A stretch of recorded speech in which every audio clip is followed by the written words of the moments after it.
શું તમે જાણો છો કે ભગવાન કૃષ્ણની નગરી દ્વારકા જવાથી કયા પુણ્ય મળે છે?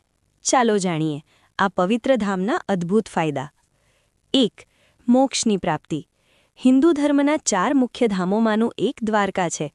માનવામાં આવે છે કે અહીં દર્શન કરવાથી મનુષ્યને જન્મ-મરણના ફેરામાંથી મુક્તિ અને મોક્ષ મળે છે. 2. પાપોનો નાશ. પૌરાણિક માન્યતા મુજબ ગોમતી નદીમાં સ્નાન કરી દ્વારકાધીશના દર્શન કરવાથી અજાણતા થયેલા પાપોમાંથી મુક્તિ મળે છે. 3. મનની શાંતિ અને મનોકામના. જગત મંદિરના શિખર પર લહેરાતી 52 ગજની ધજાના દર્શન માત્રથી મનની ચિંતાઓ દૂર થાય છે અને ભક્તની દરેક મનોકામના પૂર્ણ થાય છે. 4. શરણાગતિનો ભાવ.